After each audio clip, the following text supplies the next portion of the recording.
Thank you for listening to Depictions Media Radio.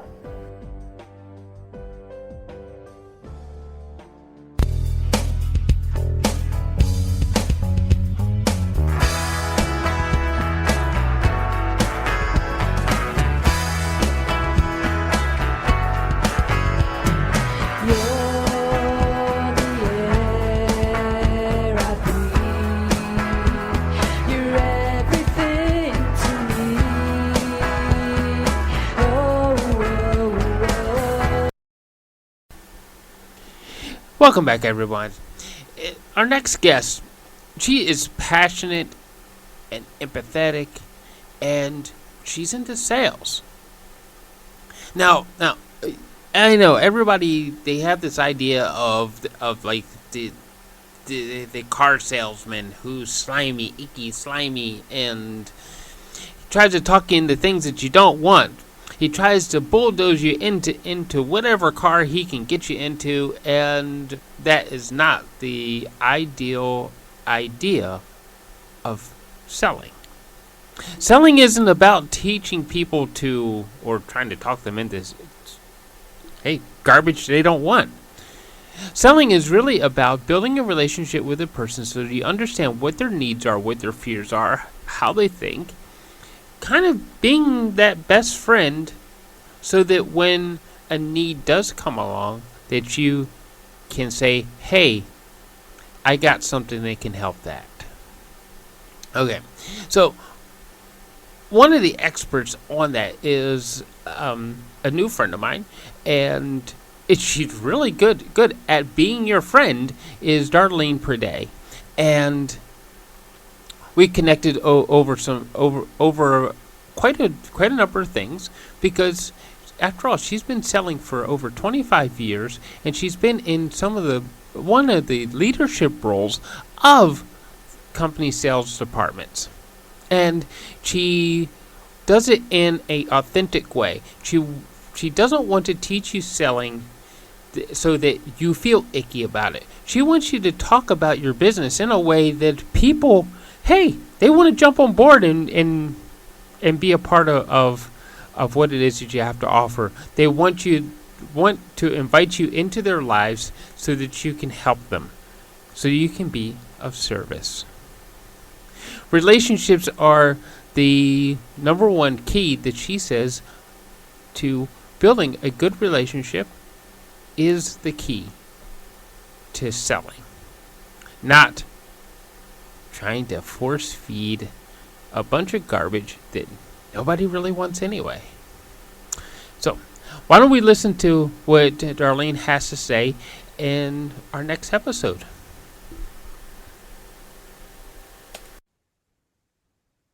3, 2, 1. Darleen, my new bestest friend, welcome to the show. Thank you so much for having me. And yes, I love that we became instant besties. Well, it turned out that we grew up in pretty much close to the same area, and we found like a whole bunch of commonalities, and more importantly, and this is why I wanted you to come on the show, and we're going to start off with you talking about how you started in sales, but more I want to get in that conversation of how you build relationships, because we both believe in strong relationships, and that's the core to everything, and especially if you're trying to be in business in the community, right? Yeah, absolutely. Well, getting started in sales, I feel like I've been in sales my whole life. I worked in retail for many years. So throughout high school and college, that's how I paid my car insurance and all of that type of stuff. But I really developed a lot of those sales skills and relationship building, not even knowing it, being a kid, being 16 years old and not even realizing what I was doing, but seeing the results from the clients. The nice thing about sales is that if you look at it from the perspective of helping someone, it's really very rewarding. So working in retail, I was helping people find outfits or clothes or whatever it may be, and seeing that person really find what they want or seeing that perfect gift gives you that adrenaline rush. It gives you that dopamine, right? Where you feel like you're making a difference. So that kind of got me hooked way back when. And then I just continued my path. And then eventually when I've sold retail, I've sold B2C, I've sold B2B, and now I'm, in B2B and in coaching. Yeah. And in your coaching practice, though, I did this crazy voice in your intro, like that you remember the late night TV, the guy, come buy this car. I did that crazy voice, the big announcer. But everybody, when they think about sales, they think about that slimy, the guy in the white suit, all the slick back hair, trying to sell you this hunk of junk car. Yeah. But selling that's not even close to what you teach selling really is, because you're teaching people to sit back, listen, and build friendships and relationships with people. Yeah, well, there's a huge difference between transactional sales and relationship sales. Even, yes, at the end of the day, it's transactional to make a sale, but you could still build relationships.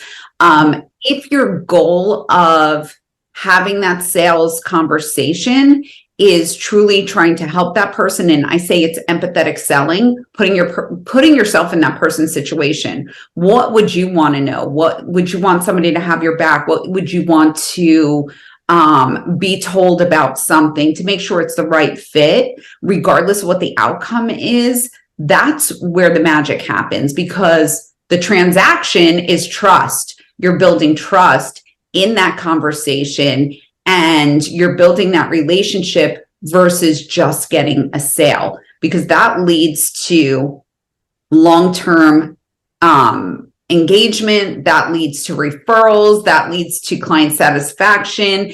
And there's just a whole spray of beautiful things that happen when you enter that relationship with that mindset. Yeah.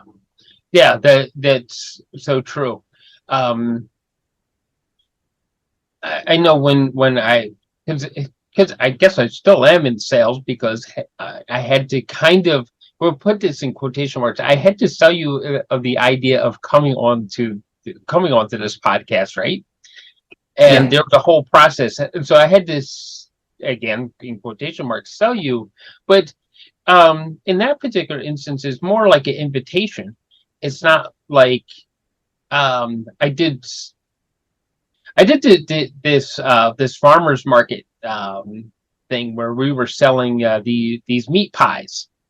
Mm-hmm. And you had to scream over the top of the crowd, "Hey, we got the best meat pies ever!" Yeah, right. And that isn't that's who's the loudest voice in the crowd kind of thing.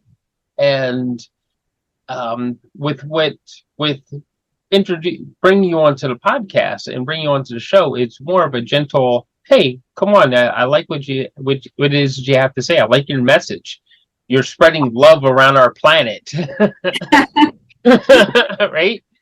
And there's huge differences between those, right?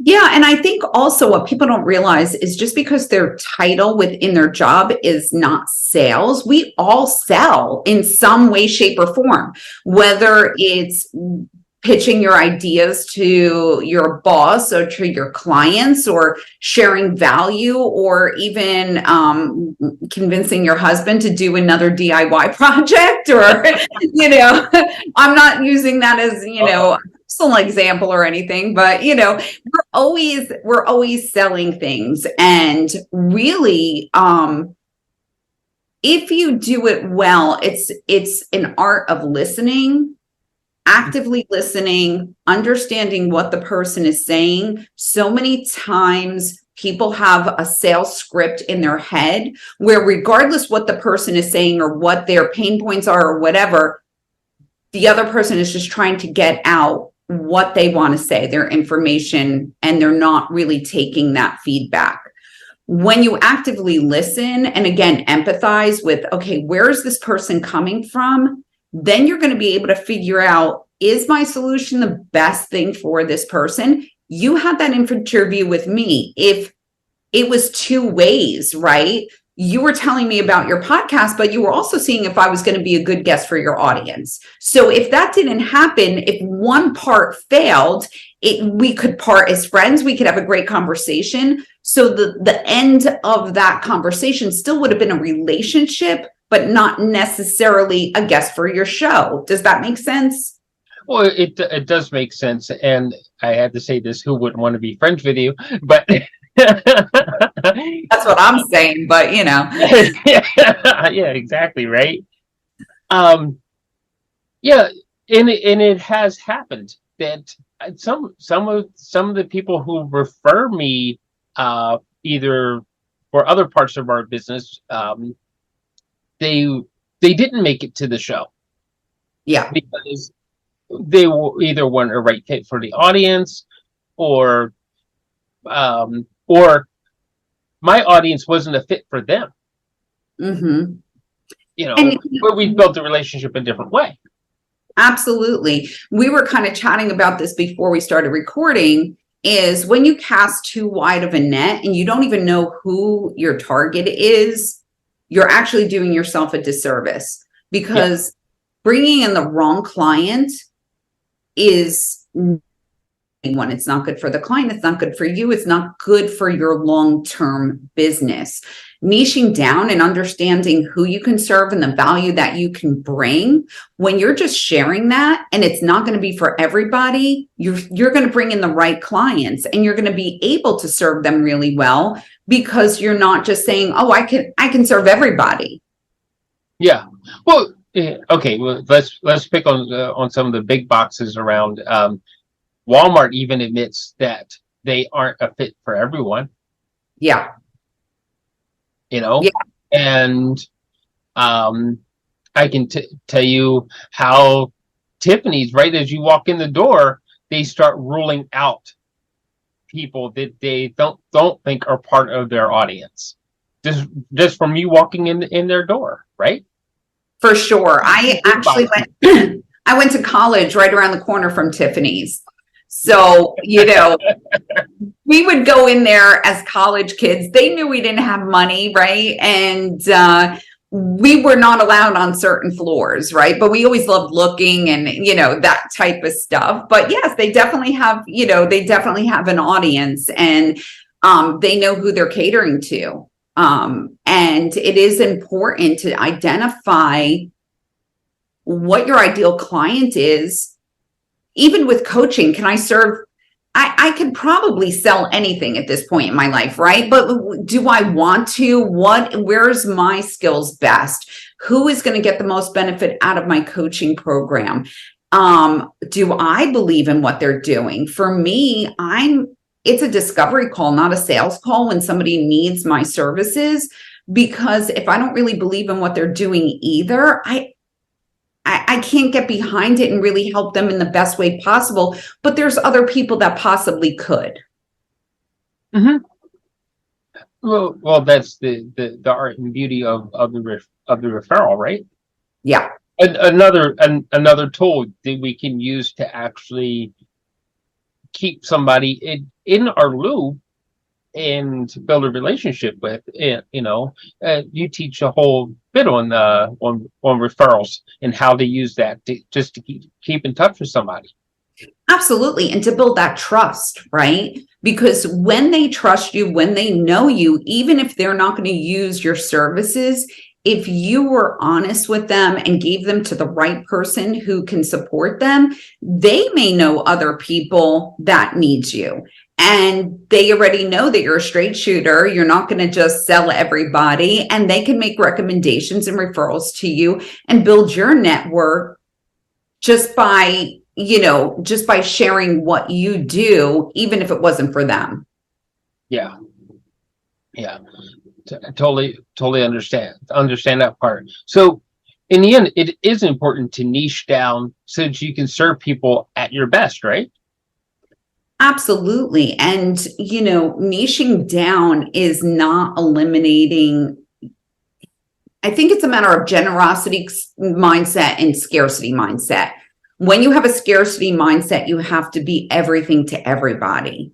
And Mm-hmm. that usually doesn't end well. When you operate knowing really who you can serve your best, where you operate at your best, and the value that you bring, that definitely niches down your audience, but it's also so much more rewarding to work with those people. Yeah, well, I do have a question on that one, is because I hear of a lot of coaches. Well, I don't allow people we're never going to talk about what it is that you actually charge to coach people. We're not going to talk about it on this show. We're going to talk about how you serve people, but and the value that you bring to people. But do you think people confuse that price tag with the value, and they get it kind of mixed up somehow? Because I hear of a lot of coaches that don't charge what they're worth, and some of it is because they're trying to serve too broad of a spectrum. Yes. And that's part of how I help them too, is because there's two things. Some people feel like if they charge less, they can get that many more clients. And I have them look at it as a different perspective. How can you serve well? What's going to be fair? What's going to be of value to that person? You can't be everything to everybody. Mm-hmm. I met a coach, for example, who did it was funny. We were on a networking event and he did kind of the same thing that I did. And I went right before him and he was like, I do the same thing. And we had a virtual coffee. And he's much further along in his career. He charges a lot more than I do, but it's the same type of principles. And he was like, I could probably send you business and that type of thing. So I said, I'm like a baby, I'm a baby of what he, he does. But I'm going to reach people that still need that type of service, but can't afford him. Or he may be able to reach people that will never even look at my website or whatever it may be. So really knowing what your value is and how you can serve well within your frame, that looks different for everybody. Same on the customer's end, right? There's people out there that think like, oh, it's not that expensive or whatever. I'm not talking about my services, but just services in general. I have to go with the higher one because they must be better. That's not always the case. And also the lowest one, if you've ever done any work on your house, you don't take the lowest bid either, because that might not be giving you the best value. So it's really understanding what you're receiving, how they're conveying their value to make those decisions. And price point is not, price point is something that you have to understand what your offering is and the value that you bring before you even talk about price. Yeah. I'm going to turn back to the personal again for a second here, because you said some things that it had nothing to do with price, but had everything to do with trying to be too many things for too many people. Mm-hmm. And there was an incarnation of this business that was me as a graphic artist trying to rope in and take pictures of and video of and then process all this stuff, and I was just frustrated and never got enough business, never had enough happy, all that sort of stuff. And then I decided that, well, wait a second. After talking to a friend, I decided that, well, what if I only stuck to one thing, and it is the mindset journalism thing, and thus the podcast that you're on today. Yeah. and what I discovered is that I actually started meeting more people, happier people that I like working with, and it's like, and I even have a better relationship with my wife because I'm not grumpy. Yeah.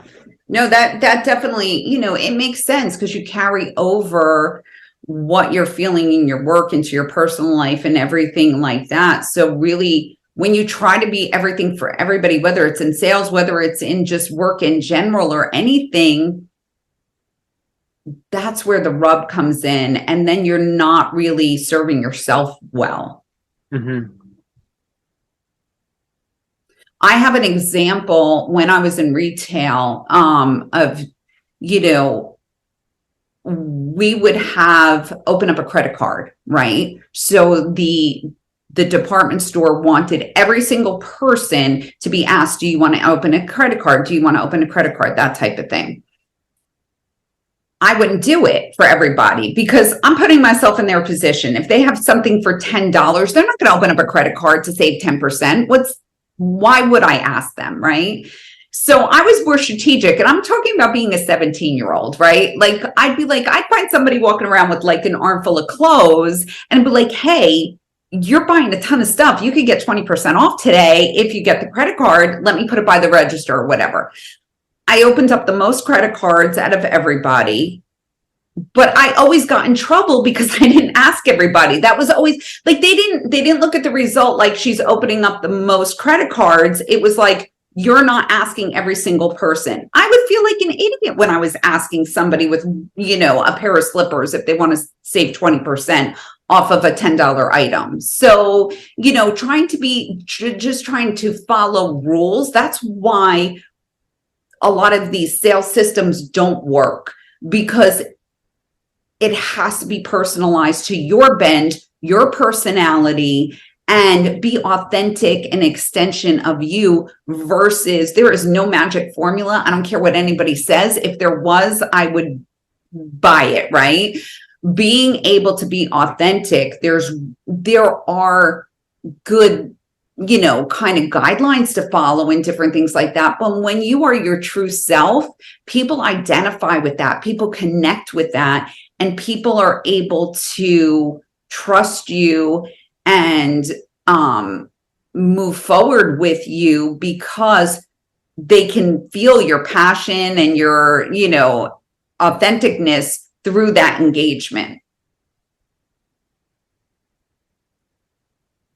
Yeah, that's that's the amazing part about what it is that you're teaching with sales is you said it right there, that they feel this energy and excitement along. You're both feeling it together, so the transaction becomes nominal, but the interaction and the relationship building becomes the huge thing.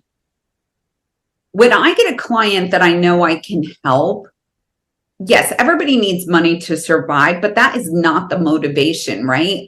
I'm excited that I'm going to see them succeed even further just by helping them, and cheerleading and championing for my clients to be able to continue to grow their business or doing what they're doing. That you can't fake. I mean, unless you're an amazing actress, that can't be fake. People know when you really are genuinely have their best interests at heart. Yeah. I do work with actors, and that there's how an actor would come around to that is not exactly like pretend. It is that they draw on something else deep within them to portray that. You know what I mean? Because it's still a part of their authentic self, because authentic, you're meaning it's deep inside of us, right? Yes. So yeah. So yeah, I don't think that there is anyone that can actually fake that real excitement for wanting to help somebody. Yes, I believe so too. And I think that people are smart. They can sense when somebody is genuine and cares about them and tries to, and I think we've all been had people try to sell us something, right? Or try to fake that relationship, and then all of a sudden when you're not buying from them, the whole tune changes, right? And there's nothing more disheartening than that, when you realize somebody is just in it for the transaction. Yeah, especially when Well, there were some products that I sold that because I used to sell eyewear. Okay, and Hmm. um, there was on occasion because it's a medical device that you truly help somebody. Other Yeah. times it's like yeah, it's just a pair of glasses, right? I need it so I can get my license, whatever, right? And then there was other people that you really help them see, and it was like I don't know, some ungodly number of years ago, because we're at the age we don't talk about how many years ago that could be. Goodness.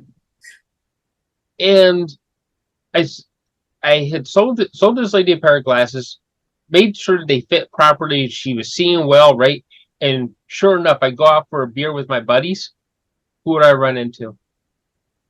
Somebody with the glasses? I ran into her, right? And she's sitting there with her friends, and she's talking about this experience that she had with me. Now, if I hadn't been authentic about really wanting to help her, this would have been horribly wrong because now I'm in public, and Yeah. and all of her buddies are like, oh my God, you're such a nice guy. You're so fantastic. You really helped Julie see better. And she feels so much more confident because she's not walking into things, blah, blah, blah, blah, blah. Right. Yeah. And if I had been the jerk just trying to sell something, that would have been horribly wrong. I was just simply like, I'm just glad I was able to do something good for you. And Yeah. it for years, and while I was at that particular shop, she kept coming back year Yeah. after That's year, right? because you built that loyalty, you built that trust. What's Mm-hmm. important to know is that there's people out there listening. Not everybody has to be changing somebody's life with the sale, right? For many years, again, I designed hair accessories, right? I'm not winning any wars. I'm not, doing any brain surgery or anything like that.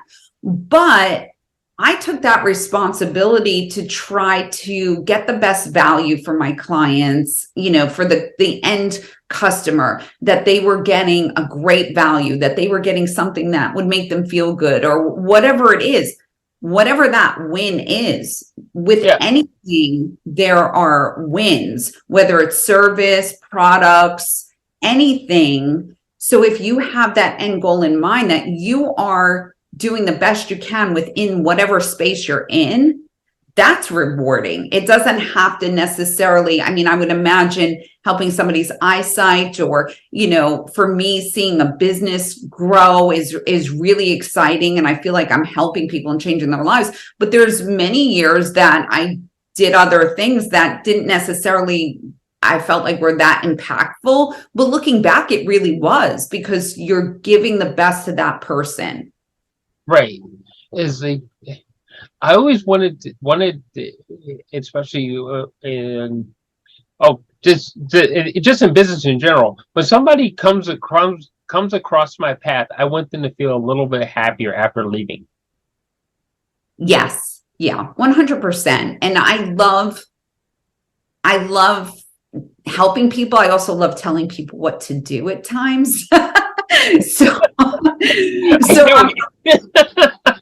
So I'm like, okay, you need to do this. Like, I'm not your service, but these are people you need to talk to, or you don't need me yet, but you need to get this in order, or whatever it may be. So that's just the way my mind works. And I think I had told you the story, like, it's always on, right? So we were passing by somebody selling watermelons on the side of the road. And I'm like, if his sign was just a little bit bigger, if it was angled out, my husband's like, let the man sell his watermelons. Like, why are you trying to get involved in, like, his marketing efforts? But that's just the way my mind works. I feel I could always tweak it to make something better. But you do make it better, right? I try. I try. Not always. One of the things I I love about you is not only your gift of gab, but your modesty. I try. uh, I'm sure that at least the guy felt like when he went back to selling his watermelons after talking to you, he felt a little bit better about selling his watermelons. And yeah, exactly. I think it's like that emotional intelligence, right? Know your audience, know who you're talking to. Not everybody wants feedback. Again, I wish I knew this many years ago. Not everybody wants to be given ideas or anything like that. So really knowing your audience. But again, where I am now, people are coming to me for help. So they do appreciate it. Okay, knowing your audience, and now that's another issue. Of course, we're back to niching down again, because if you know your audience, you're going to narrow yourself to that audience. But how important is it, and how do you teach people to learn what that audience should look like for them? So as far as who they can serve, it's a matter of really knowing. I go through a process by, if somebody really doesn't know, who have you served that has been wildly successful? Who is still singing your praises today? Who did you go through when it was successful, but you were left empty at the end, right? Like you felt like, okay, I did it. They were happy, but like, you didn't get anything out of it other than transactional, the money, right? Mm-hmm. Who did you think you were going to serve, but now looking back, you should have never taken them on as a client? There's so many different cues that you could really get your beloved avatar, so to speak, just by history of who's been served well, who hasn't. Are you going to make mistakes along the way? Absolutely. That's just life. I'm not saying you have to hit it right 100% of the time, but the more that you're serving the person well, the more you're going to see the niche of how you can help them, and the more rewarding it is going to be, not just for them, but for you. That makes sense. So is one of the things I hear a lot of coaches talk about, is creating that win for teaching people to create the win for themselves and the win for the person that they're helping at the same time. There's got to be those two wins, and in a lot of cases, especially with B2B, there's a 3-win system that you try to get people to follow, right? Correct. It's so multifaceted, right? You want your client to win. You want to have that gratification that you're winning and operating your best self, and that their client is going to win by those things, and they're going to bring in the right client. It is a chain, right? You can even go down even further, because I work with a lot of transformational coaches, life coaches, different things like that. The work that they're doing with the right people, that spreads out so far when they're transforming lives or they're helping a business get to a next level. So it's like a win. If done right, it's a win, win, win, win, win, win all the way down the line. Right. And hey, that leads to us building a beautiful, wonderful world. Exactly. Yeah. So, what are some of the wins that you try to help people create, or that you want them to walk away with? So I asked them, what does a win look like for you? Because not everybody's end game is to just make more money or grow their business or whatever it may be. So I really want to understand what's important to them. What does a win look like for you? We can get there when we know what that looks like. Or again, it may not be a client for me. If somebody's like, I want to quadruple my sales in 30 days, like I don't guarantee anything like that. I'm not like, just going to make false promises. I can tell them how I can help them and, all of those different things. So I try to understand where they're coming from. What is motivating them? Why did they create their business? All of those things, they start, but sometimes they're not conveying that to their clients. And that's an important piece of how they can serve, is the why behind it. Why did they create that? Me, I started this business because I meet so many entrepreneurs, and they were all, time after time, I was hearing people say, like, I suck at sales. I had 3 no's last week. I don't know what to do. I don't know if I'm the right thing, or, I need to hire an outside salesperson, and they're a solopreneur. And I'm like, no, you don't. You know your service the best. You have your passion about it. Do you need some tweaking? Do you need some systems in place for follow-up, different things like that? Absolutely. But you are the best person to sell because you're passionate. Why did you create this business? Convey that. Convey what value you can bring, as opposed to switching hats and now being on a sales call. Right. And that also makes a lot of sense. It's just perspective is everything, right? Yeah. So what in your process actually helps people see that, oh, well, if I turn the angle a little bit, that I might see the answer? Yeah, so, it's multifaceted how I work with my clients. I start by doing just an overall business assessment, because of the fact that sales is not in a vacuum, right? So I look at everything, where things could be tweaked, what they do really strong. When we are so close to our own service or product, sometimes just somebody kind of doing a bird's eye view is so valuable, because there's gaps in everybody's business, and it's hard to spot when you're in the thick of it.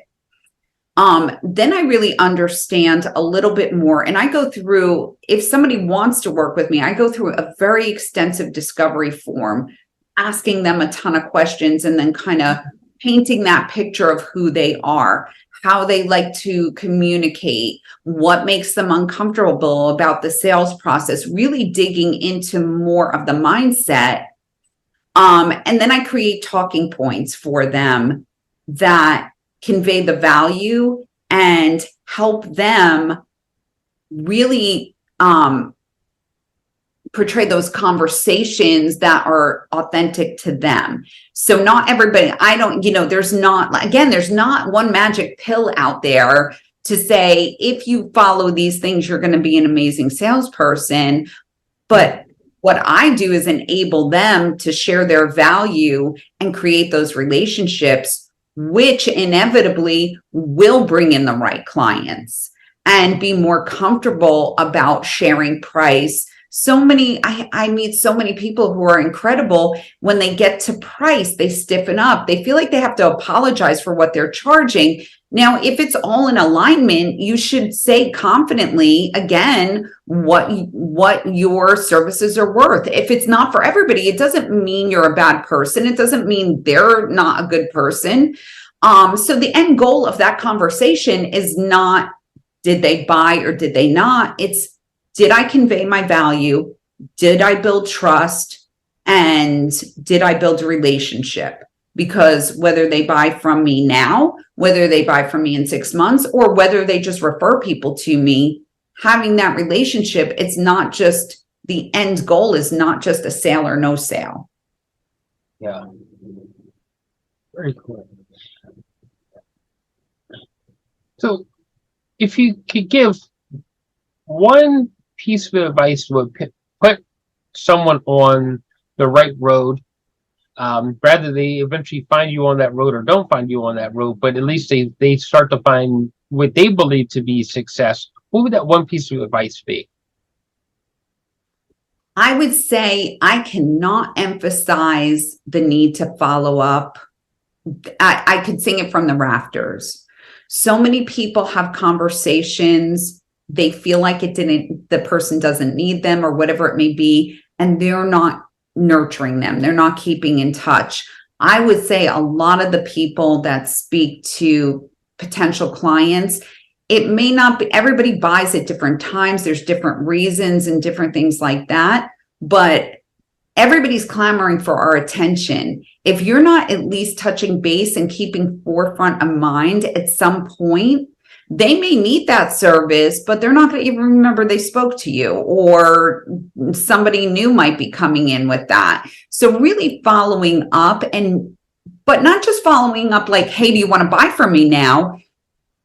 Give them a value every time you touch that person, whether it's some kind of tip, trick, checking in.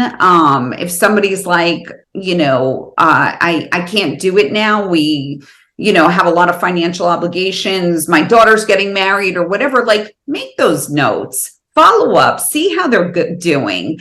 But authentically, right?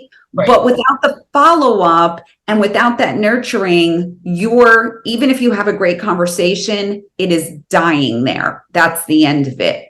You want to continue that relationship because people buy from people that they know, they trust, and they like. And that's the only way to do it, is to continue that relationship by nurturing them. Right. Cool. One last question. Okay. Time flies when you're having fun, right? Oh, I know. And if you could create the perfect world for Darleen, what would it look like and how would you feel? Oh my gosh.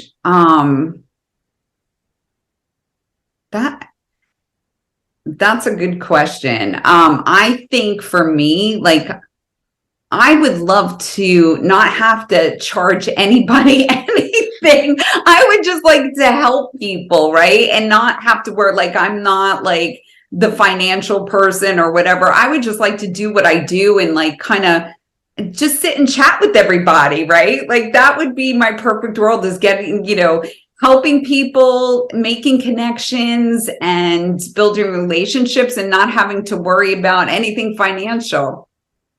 Yeah, I get that part.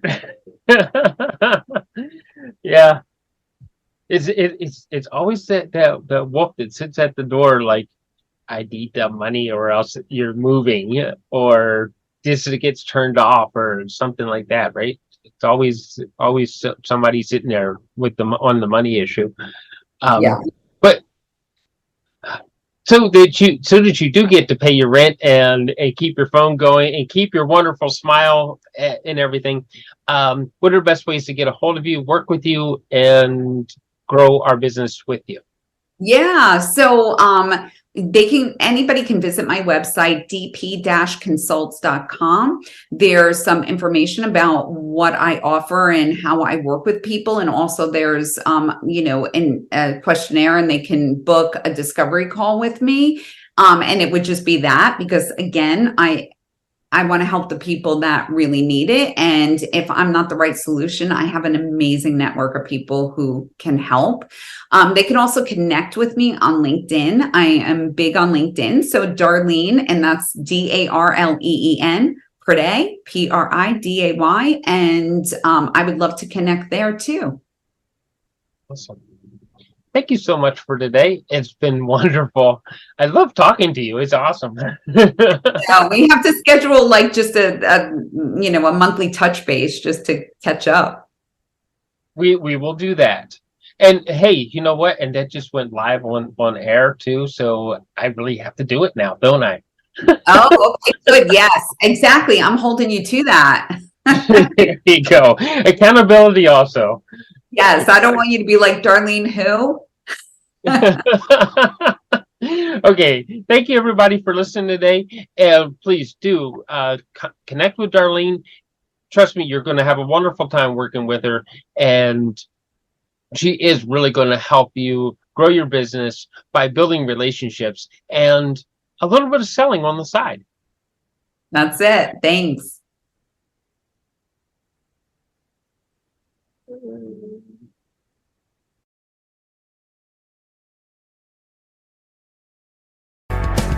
And I looked up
This show has been produced by Depictions Media.